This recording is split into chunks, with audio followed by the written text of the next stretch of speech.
Coach Devin here. We are talking the evolution of diets today. Diets have changed a lot over the years, and that's what we're going to talk about. Before we get going, click that thumbs up down below and please subscribe. I've also put together some great free PDFs. They're down in the description. Everything from my guide to amazing abs to an at-home workout that requires no exercise equipment. It's all in there. It's my gift to you. All right, diets. How have they changed over the years? Well, their diets have been around for a long, long time. And people have been trying to make money on diet plans for a long, long time.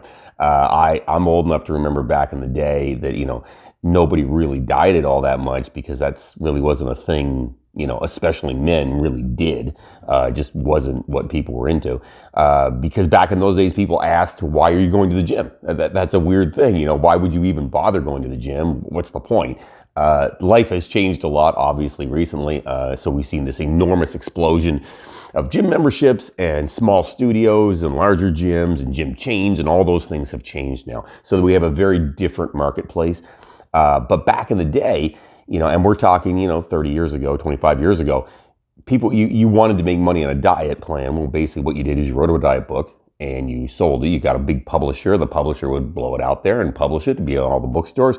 People bought diet books all the time.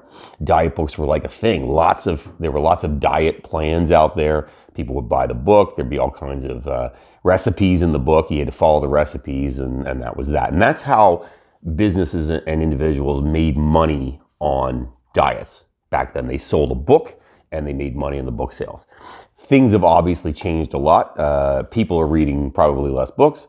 People are listening to podcasts. People are listening to YouTube, like videos like this. Things have changed a lot because of technology. We watch everything on our phone now. So because of the fact that we're consuming things differently, the diet book plan has really changed a lot. But actually, the big piece that has changed the most is the supplements that go with the diet plan. Not too long ago, people didn't buy supplements. The supplement part of any health food store was like that big. There was nothing there. There was a couple gross kinds of protein powder that was just action-packed with sugar and stuff, and people would buy it. I remember that stuff. And this is, when I was in university and actually out of university too, in the late 90s, early 2000s, people didn't buy a lot of supplements. There weren't a lot of supplement stores around. You didn't see the Supplement Kings and the Popeyes and whatever. GNC was there, but it really wasn't what it is now. People didn't buy the kinds of supplements they do nowadays. So once the supplement industry started to grow a little bit, the diet plans and the people that were writing them realized, wait a minute, there's money in this. And instead of worrying about making all the money on the book and giving you the information and having you eat whole foods, which in reality probably is a better call, right? There's nothing wrong with supplements in general. Totally cool to have supplements. I use supplements. People should use some supplements in their diets. But now that supplements are more widely available, most supplements are more normal to use, well, guess what? People want to sell supplements. So the Atkins diet came along. I'm sure a lot of people remember Atkins diet. That's, the prerequisite, the precursor to keto. It's basically very similar to keto. You don't eat a lot of carbs. That's about the high and low of it. Well, they started selling a whole lot of product. There were Atkins bars everywhere, drinks and this and that and the other. And you know what? It made a lot of money. A huge amount of money was made on Atkins all over the place. It was an enormous diet. Everybody loved it. Did it work? Yeah, it works. If you calorie restrict anything, it's going to work. You just calorie restricted all the carbohydrates out of your diet. Even Steven, you're good to go. You know what? It does work if you don't eat bread because you're eating fewer calories. That's, the high and low of it. Was Atkins healthy for you? Probably not. But, actually not, probably not. It wasn't good for you. But at the end of the day, that's where people went with it. So as soon as Atkins comes along and they realize, wait a minute, I can make a lot of money on the supplements, suddenly the supplement market explodes. And the supplement market explodes along with, and they're hand in hand, they're just together with the diet plans that are out there. So now you see keto supplements everywhere. There's always keto this and keto that and keto the other. There's supplements for everything now. So any major product out there that's a diet plan has supplements attached. Every single one of them. And even at-home workouts now, they are selling you supplements with it because they realize that the recurring revenue is in the supplement, right? You can buy a book, you buy a book one time, you shell out $20 and it's done. Buy a supplement package. Well, that supplement package goes on for a long time, right? So you're constantly feeding the money, and the money they make on you as a client is much, much higher now. So that's how it has evolved. Now, is that good or is that bad? I would hazard a guess. To me, as a fitness professional and having done this for 26 years now, I would say that's not a good thing, because there's so much information now. And we live in an information age where you can learn anything you want at any time.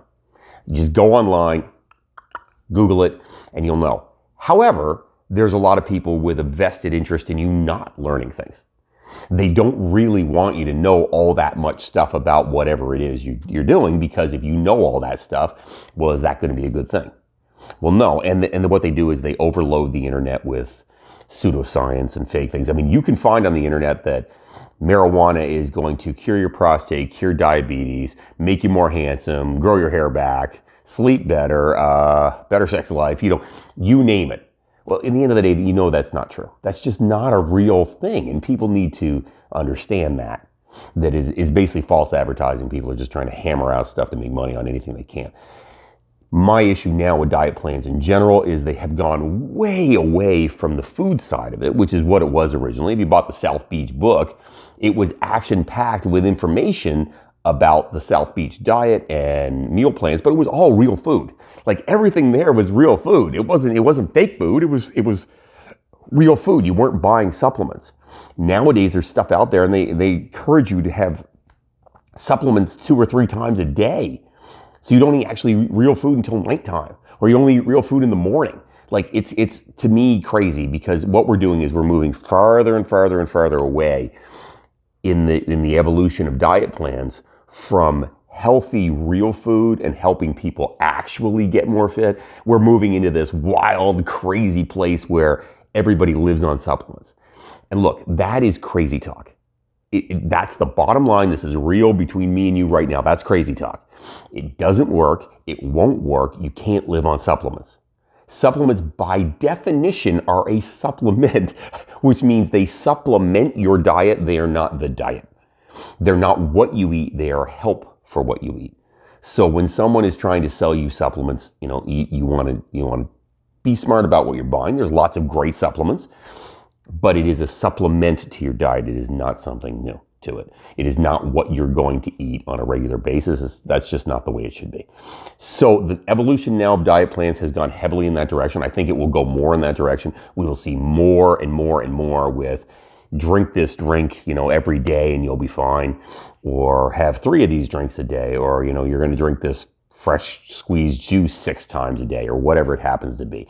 Look, you don't want to get away from real food. I can promise you right now, yes, it seems like a great plan to have genetically modified something that you drink, but that is always going to be something you add in as an extra. It should never be the diet itself. And if it becomes the diet itself, you have a serious problem on your hands, because you're not eating real food. Your body was not designed for this. Bad things will happen from it. It's just facts. So on a go forward, think about a supplement and the evolution of diet plans in general. If somebody's selling you a diet plan that is heavy on supplements, don't buy it. It's not good for you. It's not going to help you. What you want to do is, the supplement is the extras that you're not getting, say a little extra protein, a little extra vitamin C, whatever that happens to be, but it is not the diet itself. So don't buy into a diet that is not real food. Real food is the way to go, kids. It always will be the way to go. I promise you that. When you get done this video, check out down below. I've got some great free PDFs down there. Everything from my guide to amazing abs to an at-home workout. Even a meal plan, which is actually real food, by the way. And it's right down in there in the description. Have yourself an amazing day, and don't fight the awesome.